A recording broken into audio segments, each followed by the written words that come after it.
Hi, Sam Fuentes. Hey there, Amy Schumer. How you doing? I'm really honored and inspired to get to meet you, and I'm excited to take a look at this clip of the film that you've been a part of. Thank you. Well, it's a pleasure and an honor to have you here too. Thank you. All right, let's take a look at this clip. Yeah.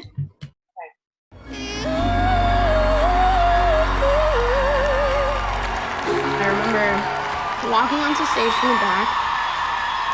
My first thought was like, I'm in danger. Hello, beautiful people of America. I am not here for me. I am here for you. So you don't ever have to worry about going into a Holocaust history class to learn about death and then experience it right before your eyes. It all came down to, I'm gonna get shot here, right now on this stage. Never did I think I would be herded like cattle by a shower of bullets that left me scarred and rattled. Forced to huddle among those who lost their last living breaths on a day that was designated for loves and laughs.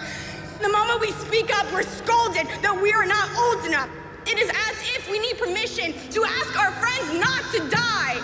Lawmakers and politicians will scream guns are not the issue, but can't look me in the eye. I blacked out right after I threw up. But it was definitely like, I have to finish this because it's Nick's birthday.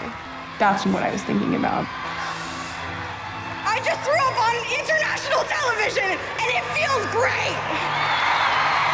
Today is March for Our Lives, but it is also the birthday of Nick Duarte, someone that was senselessly murdered in front of me. I would like to sing happy birthday. 1, 2, 3. Happy. I always thought that Nick was better than me. You would hear his name on the morning announcements during his competitions, and we would clap for him in class anytime he'd come back, and like, it just makes me wonder, like, why? What's the difference? Like, why? Was I just too far? Was I too close? I don't know. It's like I always wonder, like, why it wasn't me.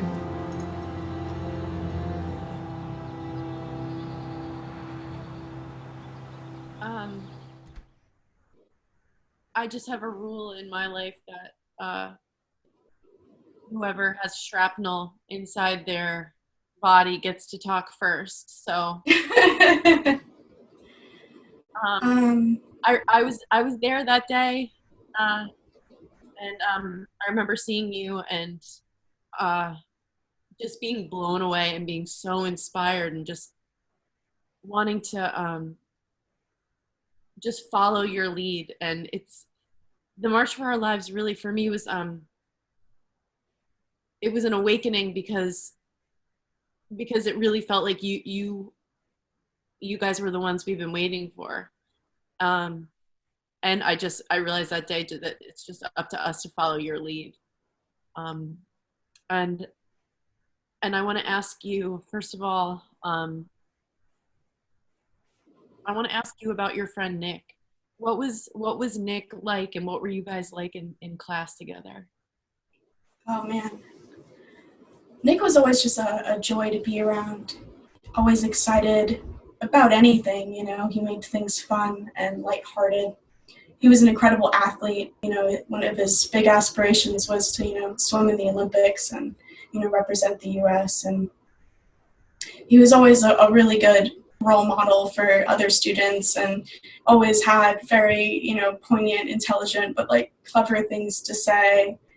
And he's just the kind of person who could light up a room, and he's someone that I think about every single day. I actually was with his parents today, Annika and Mitch, and we went to vote together, kind of in his honor, because this year would have been his first primary election voting, and it was mine as well. So it was a really, an emotional day, and one to memorialize Nick, because in this country we need to have people who represent everyday issues and people, and have solutions for issues like gun violence and all of the injustices that happen in this country. And I know that that's what he would want us to do, is to stand up and really do and make a difference for him. And that is a big reason that I'm an activist, is I'm an activist out of necessity.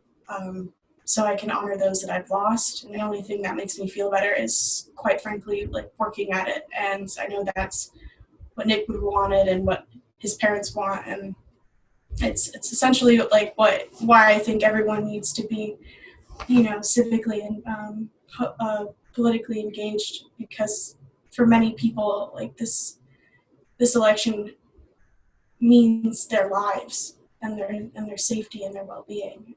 We already know that there are many outcomes, but we want them to count every vote, and that we're going to be in this fight to make sure that it's fair and honest. And that's really all we want.